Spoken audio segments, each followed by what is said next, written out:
YouTube, YT Nation. What it is, man, it's your boy Jay Menace coming at you guys with my first official predictions video. You know, I was getting at you guys, kind of telling you what I had in mind and what I wanted to do. So without further ado, let me cut my phone off because my mom just texted me, told me dinner was ready. So you know, after this, we gonna we gonna handle up on something. You know what I'm talking about? But anyway, first official predictions video, man. We got WWE Hell in a Cell coming up tomorrow night, man.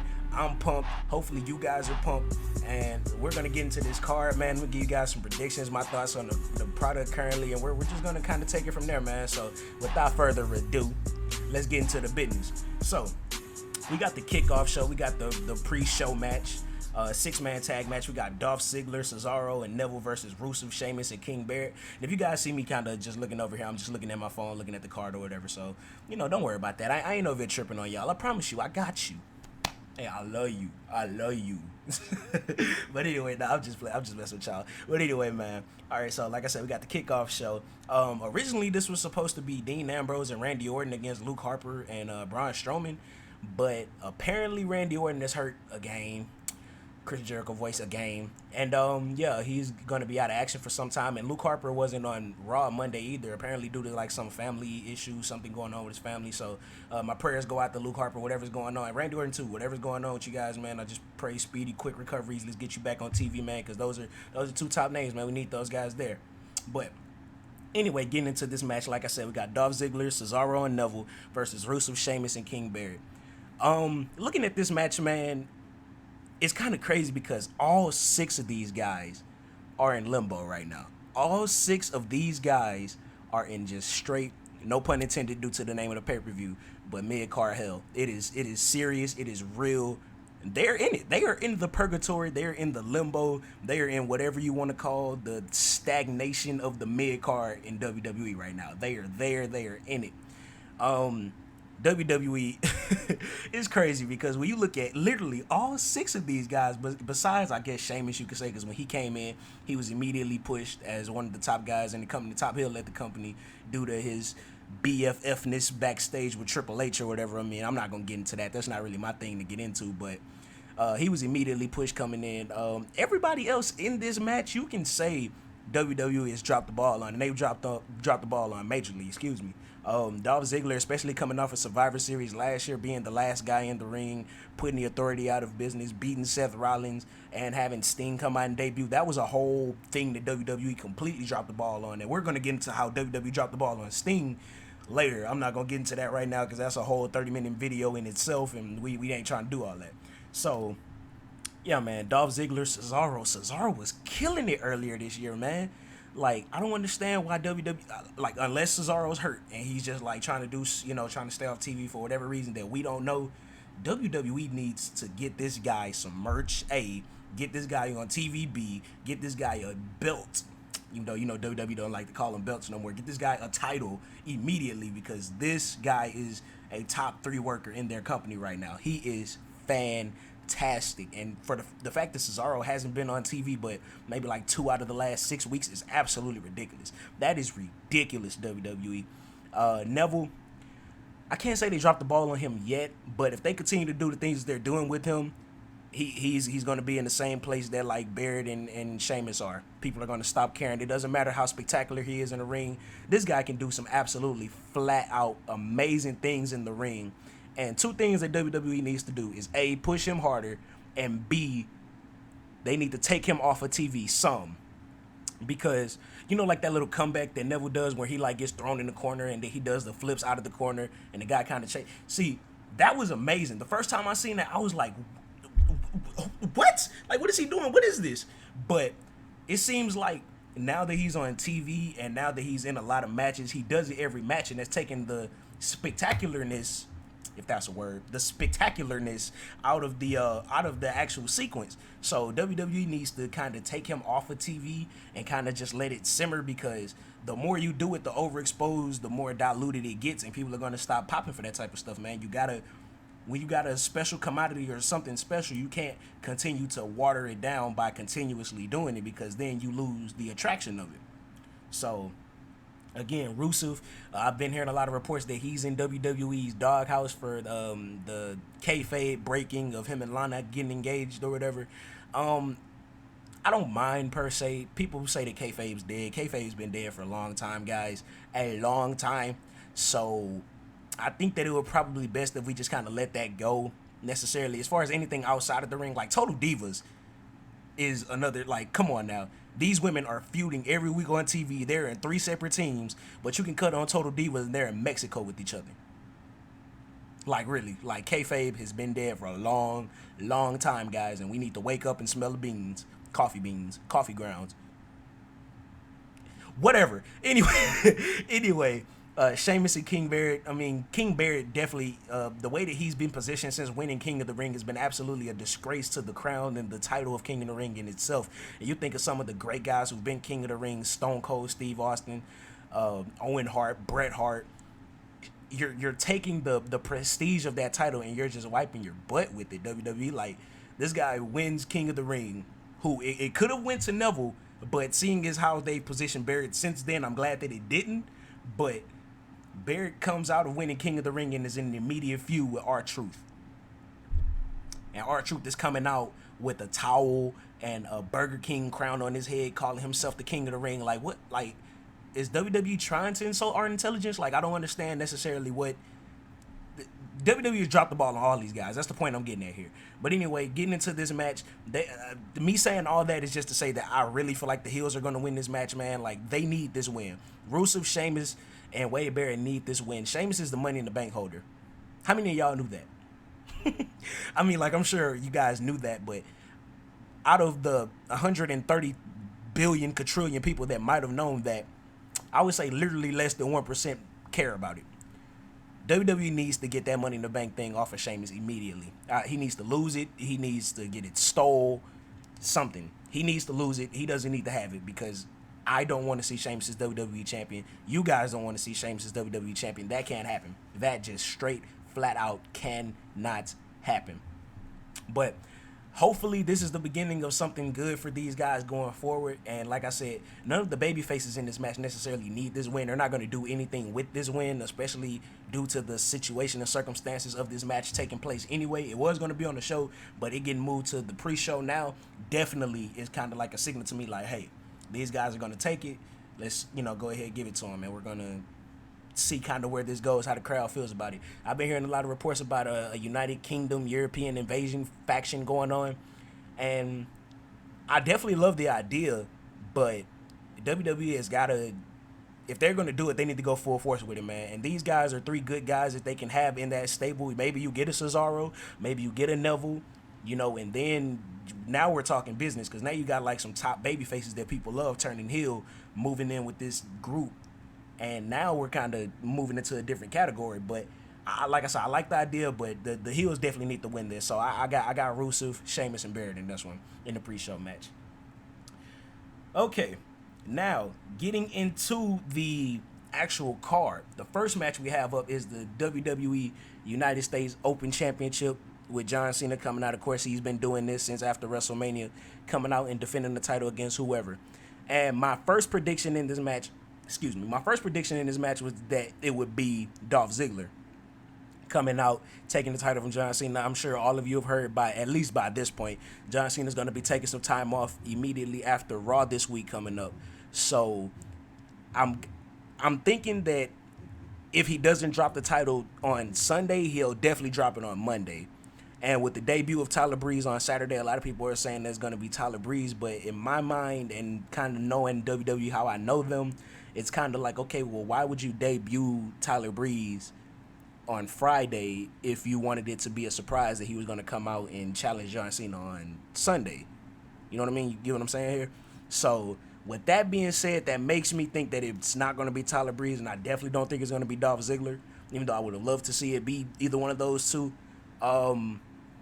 Just off the top of my head, I've been hearing Dean Ambrose. I've been hearing Daniel Bryan, possibly, potentially. If Daniel Bryan comes back, he will win this match. He will definitely win this match. But if it's not Daniel Bryan, I don't see anybody else beating John Cena.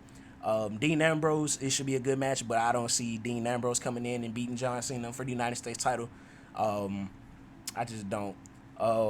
Any other potential guys? Kevin Owens has his Intercontinental Championship match, so it won't be him. Maybe another NXT guy, maybe Samoa Joe, Baron Corbin, Finn Balor. Apollo Crews would be interesting. That would be very interesting, but he is in the he's the number one contender for the NXT title now due to the Battle Royal he won a couple of weeks ago, so it probably won't be him either. And honestly, in a situation like this, the more names I rattle off, the more disappointed I get, because then I think about all the ways that I know for a fact that that's not going to happen. So it's kind of like, oh, we got him. Yeah. Well, we got him, but yeah. So I'm going to say that the guy probably will be Dean Ambrose due to the fact that he was supposed to be on the show and now he's not. And I can see John Cena going over. And my prediction is that he'll actually come out on Monday with the title. Tyler Breeze will come out, and then he'll be the one to take the belt from John Cena until John Cena comes back in December. And then we'll have maybe a Tyler Breeze, Dolph Ziggler feud going forward. Or, I mean, that's pretty much the only guy I can really see. It's kind of Chris Jericho. I mean, he came back at Night of Champions. I mean, Chris Jericho, maybe. Rob Van Dam. I mean, it's very unlikely, but I mean, I guess. Like, it could happen, you know. I mean, I'm not going to say it can't happen. So, yeah, I'm gonna say John Cena wins whoever he faces, unless it's Daniel Bryan. John Cena wins. So, moving forward, we have the WWE Intercontinental Championship match, like I was just talking about, Kevin Owens versus Ryback. Now, I love Kevin Owens. Like, I have a wrestler's fan man crush on Kevin Owens. This guy is absolutely incredible in the ring. He's been incredible for a long time in PWG, in Ring of Honor. This guy has been amazing for a very long time, and I'm glad to see that WWE is taking their mid-card titles more seriously now. But at the same time, I know you guys are kind of noticing that it seems like the mid-card titles are taking a step up, and the WWE title is taking a step down, which I'll get to later in the preview portion of the video. Kevin Owens just won the title. He just beat Ryback for it last month. I don't see WWE putting the title back on Ryback, and I feel like Ryback was a serviceable Intercontinental Champion. He wasn't good or great by any means, but he was a believable champion as far as, like, yeah, you can see this guy being the Intercontinental Champion, absolutely. Like, he's freaking huge. He's like Goldberg and Rob Van Dam had a baby. Gold Van Dam. Rob Van Berg. All right, see, anyway. Yeah, man, like I said, Ryback is good. I think this will be a pretty good match. Two hosses going there to just beating the crap out of each other. I can see it happening, but I don't see Ryback winning this title back. And I hope that this is the beginning of Kevin Owens kind of holding on to this title going forward in the months, eventually leading to hopefully, fingers crossed, but hopefully Kevin Owens, Sami Zayn Intercontinental title match at WrestleMania. That would blow my freaking mind, WWE. Let's make that happen. $9.99 a month. I'll pay for it. You make it happen. There's your money. There's your ratings. Let's do it. It's very simple. Like, you can't mess up something that's literally this simple. It writes itself, man. Like, come on, don't do it to me. Kevin Owens had a really impressive outing against Mark Henry. I'm hearing on Monday Night Raw. I'm sorry, guys. I haven't been watching Raw. It has just been that's another video for another time. All I'm saying is Raw has been boo-boo. Raw has been boo-boo. Like my 2K pack openings, Raw has been boo-boo. So it's been kind of hard to watch. I've been watching kind of like the highlights on YouTube, and that's been a much more enjoyable way of watching it, by the way. I recommend some of you guys do it. Yeah, he actually put Mark Henry in a pop-up powerbomb, and I know you need a lot of help to execute that move, but Mark Henry isn't a small guy, and for Kevin Owens to do that, that just kind of shows that WWE is putting a lot of stock into him and trying to, push him along as a dominant heel Intercontinental Champion. So I like Kevin Owens winning this match. Like I can see it, and there shouldn't be any, questions about it in my mind. If Ryback walks out with the Intercontinental Championship, we riot. Period. We riot back. We riot back, homie. Believe that. Believe that. Anyway, see, this is why I just be tripping.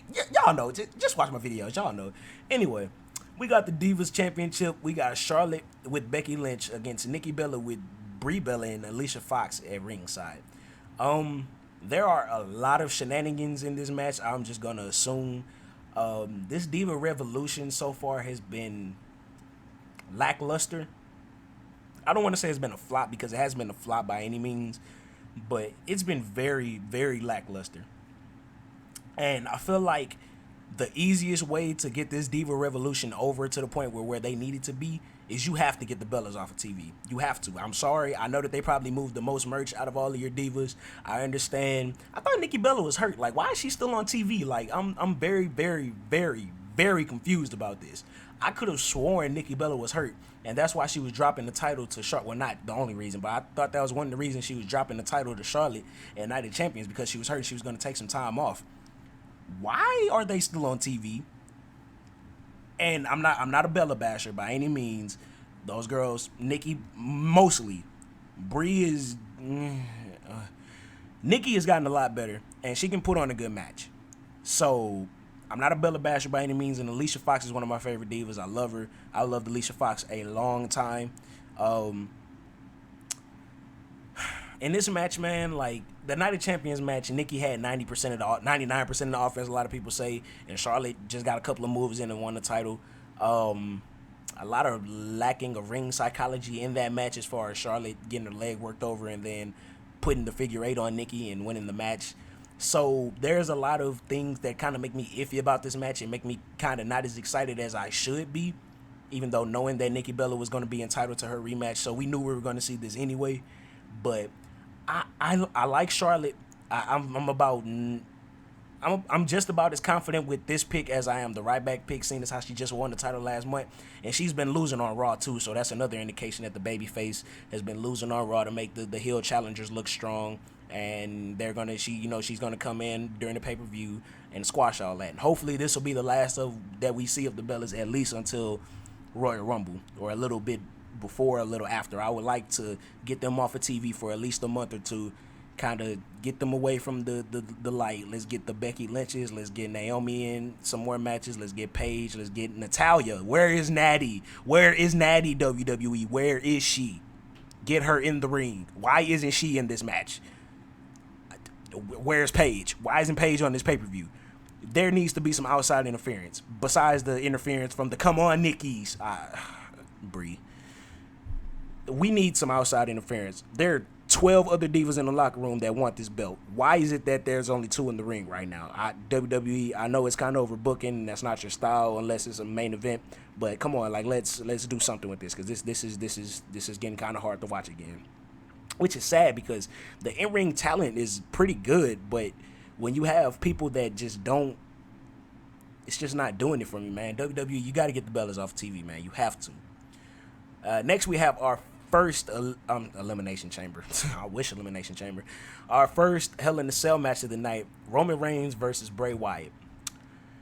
Let me put my phone down. Okay, guys, let me be the first to say, I always have, and I probably always will be a fan of Roman Reigns. I love the guy's look. I love his potential. I love his in-ring, between the ropes. I love the things he does. He's a great seller. He's good at making you believe that he's taking a beating, and he's good with the fiery babyface comeback. Those are all essential things that WWE wants in their top babyface. Great. WWE, you want Roman Reigns to get over. You want Roman Reigns to be the next John Cena. One simple request that every single fan on this planet will agree with: take the microphone out of his hands this day. Yesterday was too late. Last week was too late. That promo he cut in front of that, oh my God. If you guys watch Raw and you seen the promo that Roman Reigns cut in Chicago, it was cringeworthy. It was cringeworthy. You could see this guy in the ring completely losing what he had to say on the script, trying to go completely off script to try to save his butt, which to a certain extent he did by bringing his daughter into it, but then he started getting really lame with the, man, this is real life and this is what I do, and man, I gotta look my baby girl in the face and say, baby, daddy's gonna get it. Like, Are we still talking about Bray Wyatt, or are we talking about making pornos here? Baby, I gotta tell you that daddy's gotta go and daddy's gotta get it. I'm like, what? Like, Roman, you're talking to your daughter here, bro. You're not talking to a 19-year-old girl you just picked up from high school. Baby, daddy's gotta get it. Like, what? Like, what are you doing? Like, honestly, legitly, like, what? WWE, you want Roman Reigns to get over. I understand. Roman Reigns has an incredible look. He's an incredible talent inside the ring, and I love his ring work. I really do, and he has great matches with pretty much everybody that you put him in the ring with. I haven't seen a bad Roman Reigns match in a very long time. But you have got to take the microphone out of his hands. Roman needs to be the silent, butt-kicking babyface that just comes in, his music hits, people knows that somebody's about to get Superman punched in the face, somebody's about to get speared, 1, 2, 3, go home.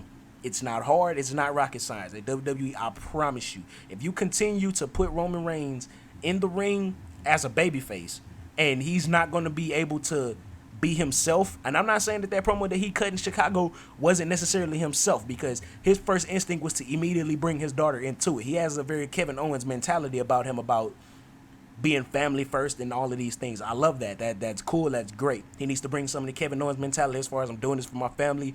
If you're a champion, you get more money. You know, those things he needs to incorporate if he's going to be saying those types of things. Yes, I get it. That's great, cool, fine, it's believable, whatever. But unless you're planning on turning Roman Reigns heel at some point, which they should have pulled the trigger on that a long time ago. I love Seth Rollins. I love Seth Rollins to death. He's been a great in-ring performer, and we're going to get to how I feel about Seth Rollins in a second. Just give me a second. Unless you're going to turn him heel, you have got to stop giving him a microphone without somebody being out there with him to bounce off of, because I promise you, every time you put Roman Reigns in front of a crowd that's not the Wichita, Kansas crowd, a crowd that's just going to cheer the baby faces, boo the heels like they're supposed to, Roman's going to get turned on, and it's going to be bad. And it's going to, I know Chicago is a very hostile place, so it might not be as bad as Chicago, but put Roman Reigns with a microphone, tell him you got 10 minutes, you want to go out there and get him to cut a promo about a feud that he's got going on in Philly. Do it. I dare you. See how it goes for you. I dare you to do it. WWE, you want Roman Reigns to be your top babyface? I promise you, them fans will turn him heel like that. They will boo him like that. Like, it's, you know it. You already know this. And I'm sitting here in Houston, Texas. I'm not a booker. I'm not a bookie. I don't do this stuff. But you have to. You see this. There's no reason that Roman Reigns should still be going on TV and cutting these promos when all he's doing is going out there and just ended up googly-eyed at the camera. Now, I have to give Roman credit. Bad promos and all, he gave me the funniest moment in wrestling that I have seen in a long time with that TLC promo he cut last year. Oh my God, guys! If you haven't seen it, open up a tab and go look at that right now. He just coming back from injury. I'm gonna get into Roman Reigns' face. Give me a second. Punching Big Show in the face. That's action. Spearing Seth Rollins. That's making an impact. And I'm here to say that this Sunday at the Royal Rumble, I declare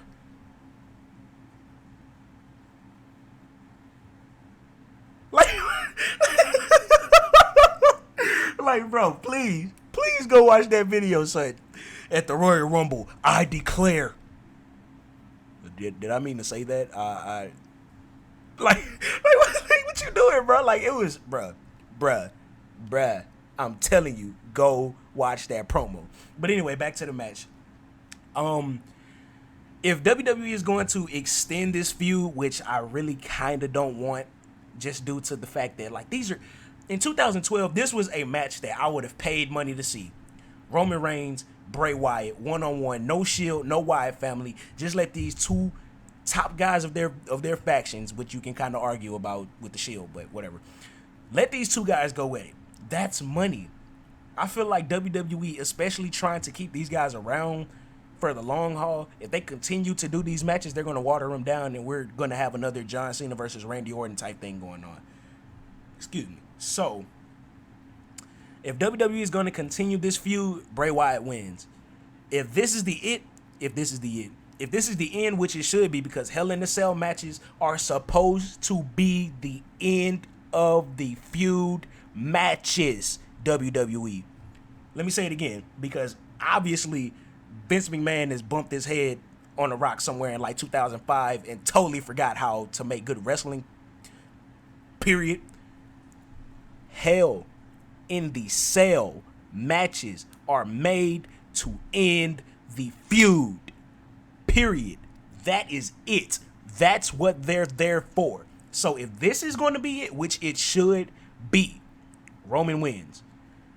I hate it. It would do wonders for Bray to beat Roman. Anyone but you, Roman. That would validate everything that he said.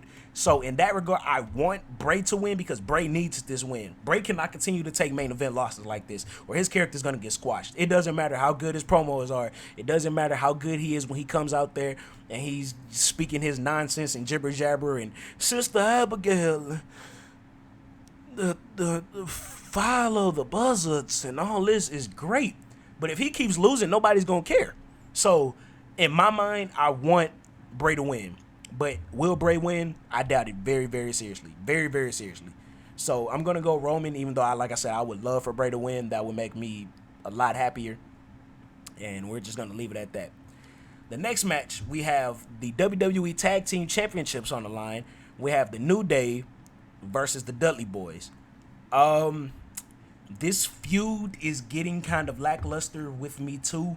One thing that I don't like about WWE, and that's one thing I'm going to address in my WWE 2K16 Universe Mode series, plug, I don't like how when you have a feud set up and it's supposed to culminate at the pay-per-view, that we have guys going at it every week leading up to the pay-per-view. If you want me, well, of course, WWE doesn't necessarily market themselves as having pay-per-views now. They do everything on the WWE Network. So I can kind of understand why they feel like they could get away with that. But if you want my interest to be sustained throughout the duration of the feud, you can't have the guys that are supposed to be going at it at the pay-per-view going at it every week on Raw. That takes away the attraction of it. Like, honestly. Okay, for example, say you're at school, right? And you got two guys that you want to see fight. They've been beefing all year. You want to see them fight. If they say, we're going to fight on Friday. We fighting on Friday after school. Everybody's there. Everybody wants to see it. Because we've been talking, we've been hearing jitter jatters, we've been going back and forth. Now we got a date. Now we got a time and place for something to look forward to. Like, hey, man, on Friday, it's going down, son. It's going down, bro. I can't wait for that fight. Cool. That's great. Friday shows up, they get to it, everybody's there watching, everybody, even if the fight doesn't go how they expect it, they at least got the spectacle of the anticipation of the fight being a thing in itself. Sorry guys, I'm bumping my my new PS4 controller. Hey, that joint is clean, but I ain't gonna use it for a while. I'm gonna wait till my other ones die out on me. Anyway, okay, so if you tell everybody you're waiting till Friday and you fight on Friday, that's great. But if two guys are going at it and they fight, okay, they fought, cool. Then they fight again. It's like, oh, okay, well, dang, they fought again. They fight a third time. You're like, okay, somebody needs to prove the point. Like, somebody needs to win this. Let's just get it over with because this is crazy. Now, imagine those same guys have fought 3 times now. And then they go into that same schoolhouse and be like, you know what, man? Friday is going down. We're going to have some people like, I mean, yeah, y'all last couple of fights were good, so I mean, I'll check it out. You'll have something to be like, man, y'all done fought 3 times already. Like, what's the point? Like, unless there's going to be something different about this fight, what's the point of me going to watch it? Same thing here, WWE. If you're going to have a feud that you want people to watch, you can't keep putting these guys in matches every single week. That takes away the specialness, which isn't a word, but I just made it up. Specialness tease. Get them on Pro Wrestling. No, just playing. Anyway, if you want to have the specialness of a feud, you have to make sure that you keep those guys separate. That's what makes it special. That's what makes people want to see it. They want to see those guys get their hands on each other. The Dudleys have put Xavier Woods through too many tables. That is a special thing. They've done it too many times. Is getting diluted. Is getting watered down just like everything else in the WWE product now. I guarantee you, let's say 8 weeks from now, those get the table pops, they gonna start dying down because of the fact that the Dudley's putting somebody through a table every week. And what happened to the new save the tables? Save the tables. What happened to that? Biggie and Kofi just watched their guy get put through a table on Monday. What happened to save the tables? So we're discriminatory towards tables now. If it ain't got no white plastic right now, let me chill. Anyway, man, I feel like if this feud is going to continue, the New Day wins, but I really don't want it to continue. I really just don't. I don't need this to continue. The tag team division needs to be shaken up. I mean, you got other guys. You got the Lucha Dragons. You got the Ascension. God, I like the Ascension, but they deserve better, man. Like, I don't know what happened with them. I don't know what kind of heat that they got, but Lord Jesus, help them, because wow.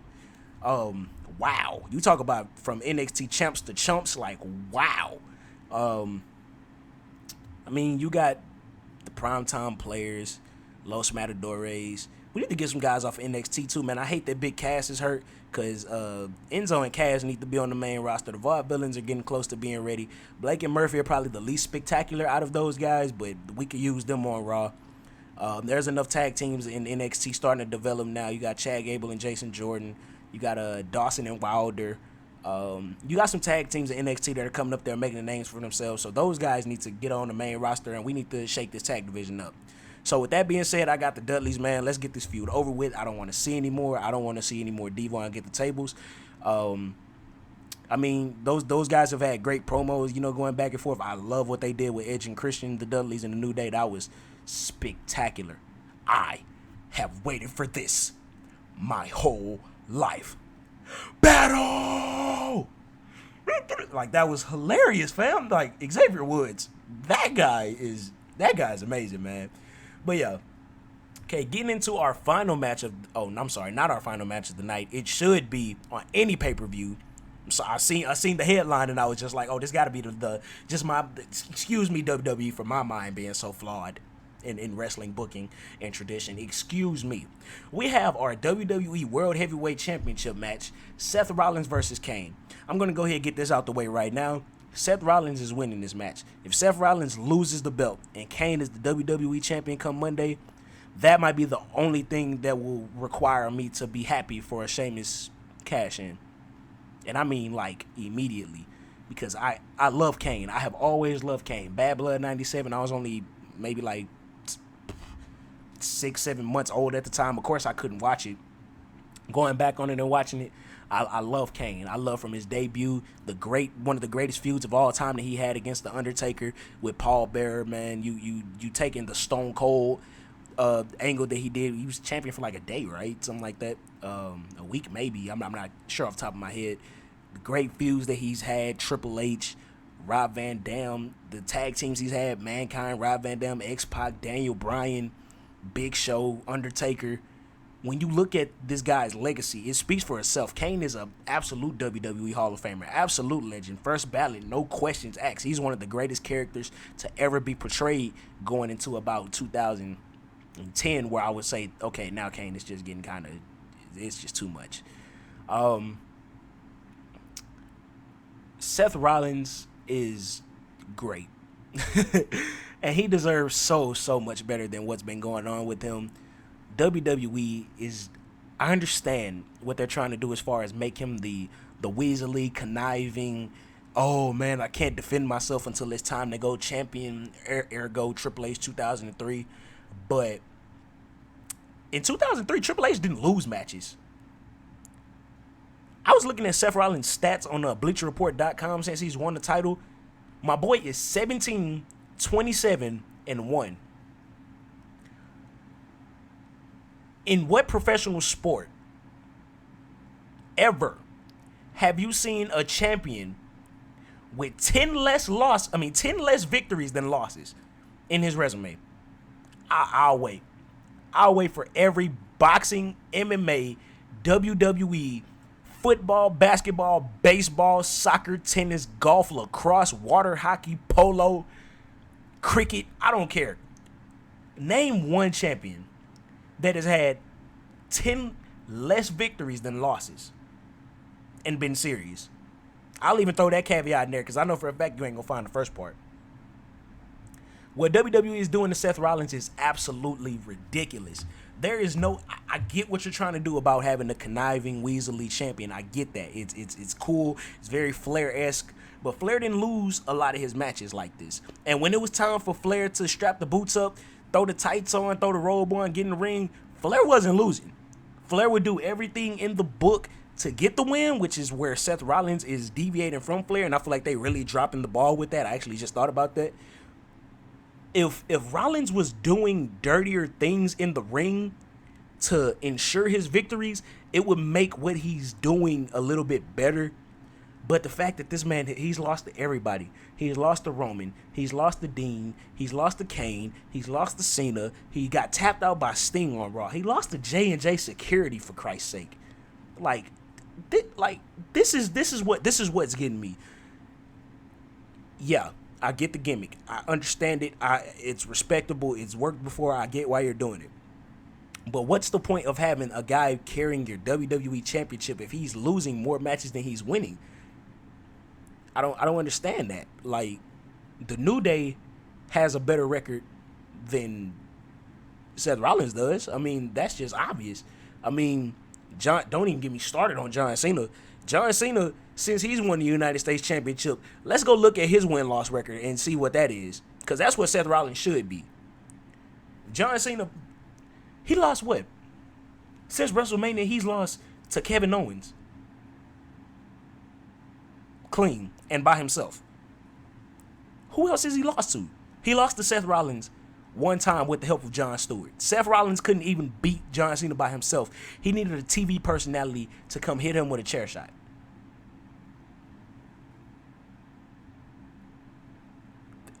You see what I'm getting at here, right? If you're going to build your champion, you can't build him to be weak. Because then when the pay-per-view comes around, everybody's expecting him to lose. Especially to Kane, who was on Raw during the Lumberjack match, no selling. Like, how is your champion that's 17-27-1 since he's won this title and shown no signs of strength or charisma? I mean, not charisma, I'm sorry. Strength and endurance besides wrestling 2 matches at Night of Champions. How is anybody supposed to believe that he's supposed to beat this 7-foot hellspawn? How? You put yourself into a corner, WWE. Now, nobody's really expecting Kane to win the title, hopefully. Hopefully, WWE doesn't put the strap on him. And like I said, Kane is a legend, and he definitely should get one WWE title run before it's all said and done. But not with this. Not at the expense of Seth Rollins. No. So, I'm going to go Seth Rollins on this. And I just pray to God that I am right. And finally, we've got our last match of the night. We've got Brock Lesnar versus The Undertaker in our second Hell in a Cell match of the night. I'm expecting a fairly solid match. I'm glad Undertaker's back and he's healthier than he's been in recent years, and he's able to get in the ring and work more than one match a year. I'm still concerned about his health because I was hearing that SummerSlam after the match he went backstage and collapsed again. So I'm pretty nervous about that. But as far as in the ring, Undertaker seems to be fine. He seems to be able to do everything. He can still do old school. I don't see him hopping over ropes. And I don't even think he did that after that Shawn Michaels WrestleMania 25 match, because Undertaker should be dead right now. For all of you guys that seen that match, when he jumped out that ring and landed on his head, please explain to me how this 6'11", 299-pound man did not break his neck. I'm just asking. I mean, Brock Lesnar too, when he did that shooting star press at WrestleMania 20 against Kurt Angle. How did he not break his neck? I don't know. But I haven't seen Undertaker do anything like that since that night, which is cool. That is fine. That's great. I expect this match to be pretty good. Suplex City should ensue. The build up to this match has been kind of lackluster in comparison to the other builds. There's just been a lot of vignettes and promotional promos promoting the match and talking about their past Hell in a Cell matches, which were good. They weren't in the PG era, however, and there was blood involved in those matches, which added another layer onto those matches that we can absolutely expect to not be in this match besides from Brock Lesnar, because for some reason every one of Brock Lesnar's matches he gets busted open, and I'm not sure, maybe he's just on a different testing like policy than everybody else in WWE, because he bleeds in every single one of his matches. Every one of Brock Lesnar's matches that I've seen, besides the one with Seth Rollins and the one with John Cena at SummerSlam last year where he just decimated him, he's bled in every single one of his matches. So I'm definitely expecting blood in this match, which is kind of weird to say in the era that we're in now, but I expect it. I don't see how Brock Lesnar loses this match. I mean, he beat Undertaker's streak at WrestleMania. I wasn't a fan. Let me get into this. I wasn't a fan at all of the finish that happened at SummerSlam. It was bogus. It was crap. It was booty butt cheeks. I didn't like it. I don't want WWE to ever repeat it or ever do it again. And if they are going to do it, they need to do it better. Because that whole crowd, including myself, were entirely confused. We had no idea what was going on. We didn't understand how Brock Lesnar just made The Undertaker tap out, which I hadn't seen before ever in my life. And then Undertaker hits him in the nuts for like the fourth time this feud. Undertaker is really getting ballsy, pun intended, with the way that he's trying to handle Brock Lesnar. Like, he's hit this man in his nuts how many times? I like, Undertaker, dude, you're the dead man. You have to resort to hitting people in the nuts? Like, there's plenty of things you could do. You could cut the lights off. You could call lightning down. You could summon drones. You could get an urn. You could get a freaking casket to place outside the ring and have a fake Undertaker. I don't know. I don't care. You gotta punch a man in the nuts. Anyway, I wasn't a fan of the SummerSlam finish. I don't like it. I don't like how WWE built Brock Lesnar up all this time, being undefeated, being the guy to beat Undertaker's undefeated streak at WrestleMania. And you know, all good things must come to an end, and eventually Brock was gonna lose. But I would have rathered a lot more for Brock to lose to the next guy, be it maybe Kevin Owens. That would have been beautiful. Cesaro could have got a major rub off of that. Finn Balor, if you could make it believable enough. Baron Corbin would have been a great guy. Samoa Joe, not that he needs it, but I mean, Apollo Crews would have been perfect. Apollo Crews would have been perfect for that, and WWE dropped the ball on it. So, like I said, I'm not a fan of WWE giving Brock Lesnar a loss, especially under the circumstances that it was. I would rather Undertaker just beat him clean. So with that being said, I don't see why WWE would go through these lengths to push Brock Lesnar the way they did if they're just going to have Undertaker come in and erase that. Like, if that was the case, then when Undertaker got hurt at WrestleMania, even though allegedly Vince made the call before the show, if that was supposed to be the case, then A, Undertaker shouldn't have beat Brock at SummerSlam, or B, Brock shouldn't have beat Undertaker at WrestleMania. It's just that simple. Because there's no reason that Brock should have a loss on his record right now. I don't care how questionable it is. I don't care how screwy the decision was. I don't care how dusty the finish may have been. I don't like it. I don't like that Brock lost, and I don't like that Brock lost to Taker. He beat Taker. He beat him at SummerSlam. There was some screwiness going on. They called it back. Undertaker hit him in the nuts, put him in Hell's Gate. Brock didn't tap out. He didn't quit. He didn't get pinned. He passed out. So, I mean, I guess you could take that little caveat, but I don't want it. I don't want your failed attempt at WrestleMania 13 Stone Cold. I just don't want it. He shouldn't have lost. So, Brock gets the win. I'm calling it. Yeah. But anyway, guys, that pretty much wraps up my predictions for the show. We're going to be doing a post-show, I believe, more than likely. I definitely want to. I would have to re-up on that $9.99 a month, which I don't want to do. But I'll probably end up doing, since I kind of want to make this a thing. I'm going to see kind of like what kind of feedback I get back for it. And we'll see if there's a desire for it, man. And once we do that, we'll go from there. So without any further ado, with that being said, blah blah blah blah blah blah blah blah. All right, see that's how you know it's time to go. YouTube, YT Nation, I'm out.